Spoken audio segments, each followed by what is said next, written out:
So keep solving our physics subject GRE.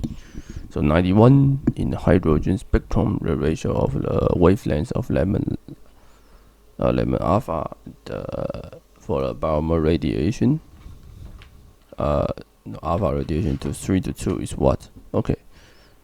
What we need to know is just the energy spectrum basically is 1 over this.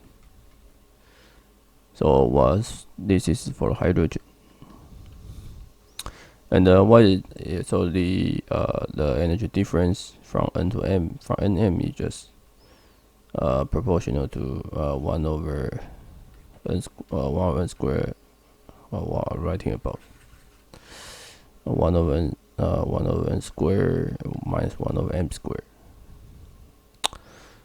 Okay, and so the frequency just proportional to delta E, so lambda is proportional to 1 over delta E. So lambda is proportional to 1 over this one. Okay. Okay, so once we know this, then the rest are just trivial. So alpha is basically proportional to 1 to 1 minus 4, and beta is proportional to 1 over this one. So this is 4 over 3, this is 36 over 5. So lambda alpha divided by lambda beta is 5 over 27.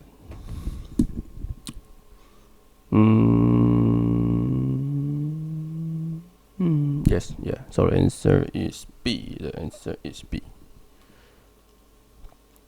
Okay, 22. The astronomers observe a very small moon orbit a planet. They measure the moon's minimum and maximum distance from the planet's center and the moon's maximum orbit speed. So you can say there's a moon, and there's a object, small m. This is a satellite, and we can assume that where it lives. So basically, we have there and the minimum, the x distance x1 and x2, and then we also know its speed. Okay, which of the following cannot calculate from this measurement? Oh, sorry. What I'm writing about. This is a moon. This is a planet. Okay. So suppose. Okay. So the easiest way is we can suppose that this planet is, this moon is a circular orbit for the planet, just for the simple consideration. So basically we can use the gmn divided by r squared and v squared to compute the velocity. But the problem is that you will see, so once you use this, you can calculate v is basically gm over r, and the period is basically this. So you can see, suppose we know the v, then we also know the distance, then we can calculate m, because we know g. Okay, and then we also t, we can calculate m. And then once we know m, or once we know t, then we can calculate v. So basically, knowing mass of planets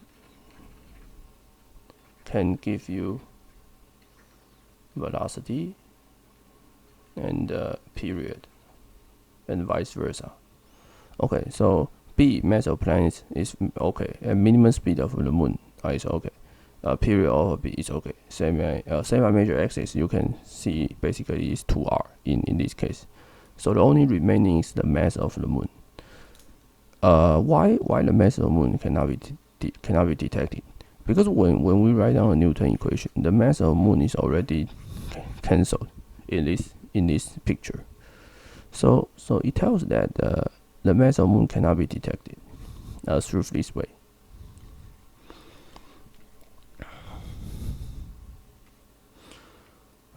Okay, so 23, the particle constraint to move in a circle with 10 meter radius. The particle speed is 10 meter per second and is increasing at a rate of 10 meter second per square. The angle between the velocity and its acceleration. Okay, nice.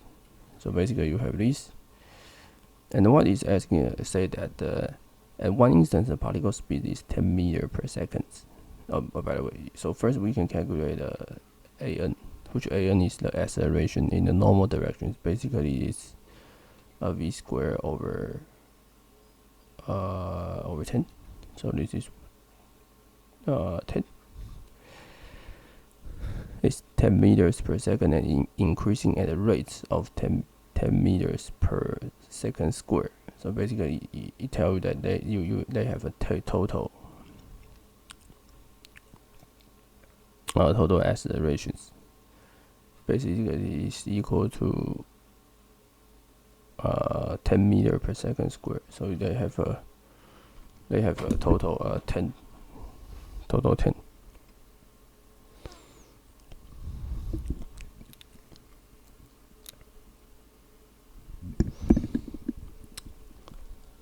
But this total 10 means it's not total acceleration. This total A means the tangential, because you already say that the is fixed at a circle. So this means that the tangential is 10, right? Because this is circle, so normal and the tangential is near. This is 90 degrees, so there must be 10 here. So this is your total A. Your total A is 10 times 10 and 10, so this is 45 degrees, and this is your velocity. So the velocity and the total acceleration is 45 degrees. The answer is C.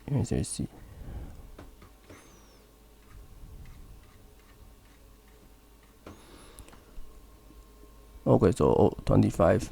A stone is thrown at an angle 45 horizontal x and the positive if air resistance is ignored. What is the velocity versus graph?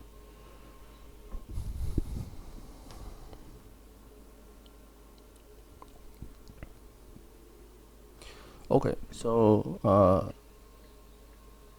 we throw in the 40 degree, right? So basically the x directions velocity is fixed. Suppose this is v naught, then it's v naught times cosine 45. So it's v naught over square root of 2. Okay, and from the y directions, we should have v naught, vy0, basically minus gt. So this is v naught over square root of 2 minus gt. And then the total velocity, just we ask about what is the total velocity versus time, best represent vx versus t and vy versus t. So vx versus t should be constant. So vx over should be 2. So the answer must be B, C, D, and the vy should be positive to negative. Positive to negative. So the answer is C. The answer is C.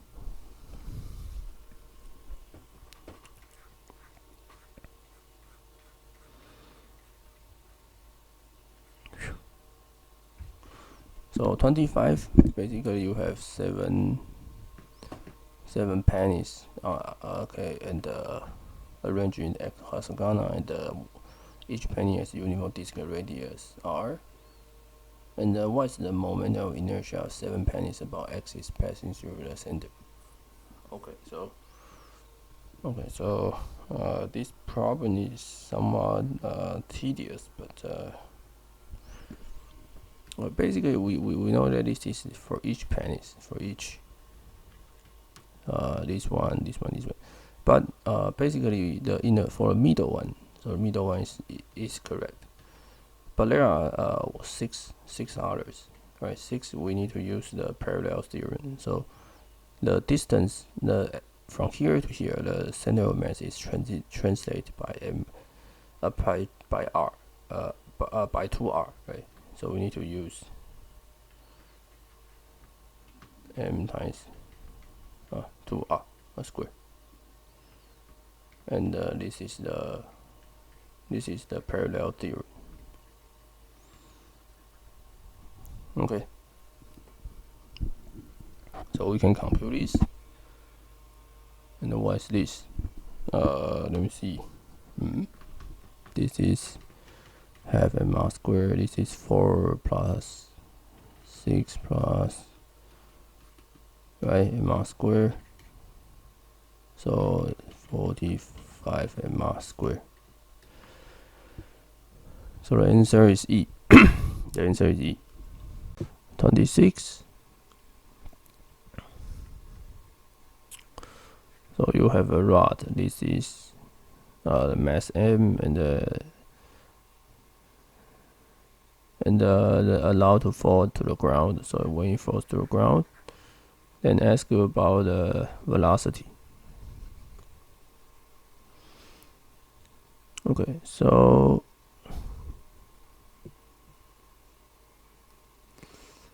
okay, so basically you can compute you start from the energy conservation. So we focus on the center of mass, and they become the kinetic energy plus the rotation energy. So in this, omega is L divided by L over 2 because the rotation length is L over 2. So I is just 1 over 12 ml squared. So what we have is this.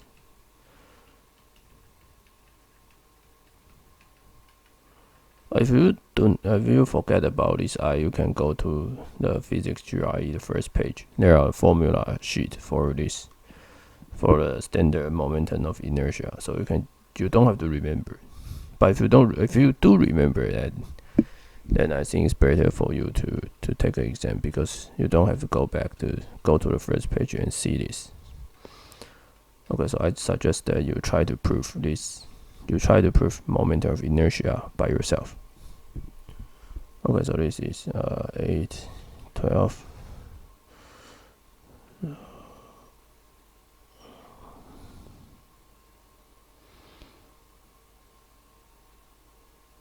Let me see. So 12, 12, 24, and so this is 4.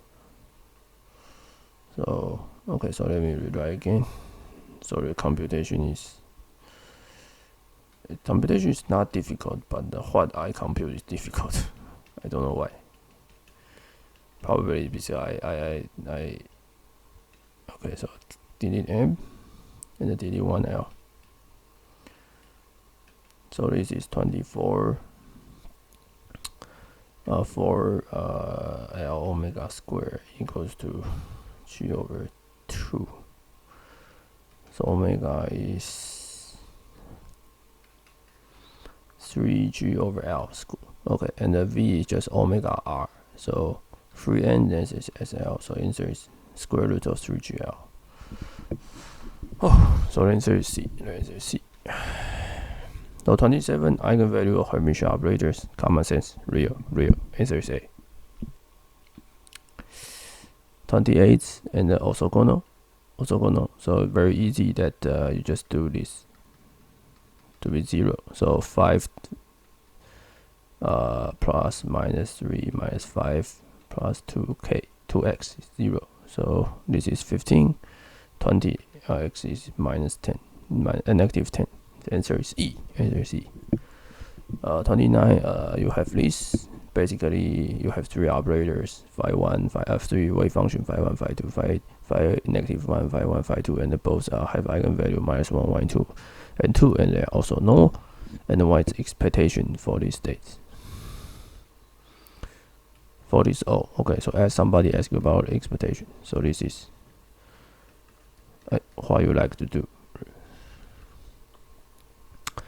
Okay, so all act on this one. Basically, will give you this.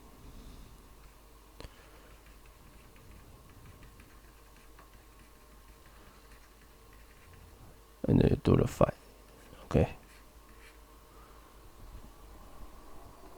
Okay, and then remember that your phi is also this one.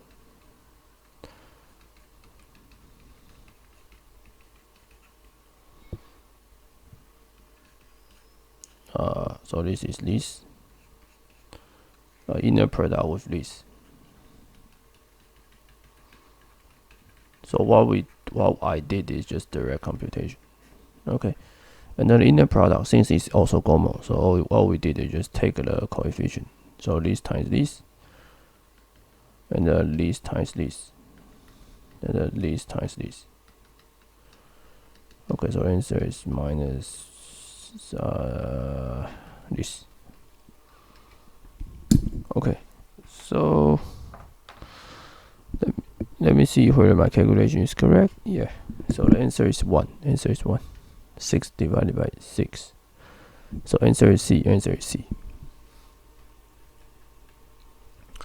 30. Which of the following wave function could represent a radical? Okay. So wave function need to be normalized. So which tell you that at least your 4 pi r squared times the wave function at r part should be finite. Should be finite. So the exponential beta r, br, 5r is okay. It's okay if b is larger than 0. This can be computed by gamma function, so a is okay. B, which is not okay because sine br does not vanish to 0 as r go to infinity. And C is not okay because 30 is not okay because a divided by r. If you compute that, you will have r squared term, and you will be r times a. So the only which this integral is finite is a. Is the first one, a times exponential br. So the answer is a. The first one only.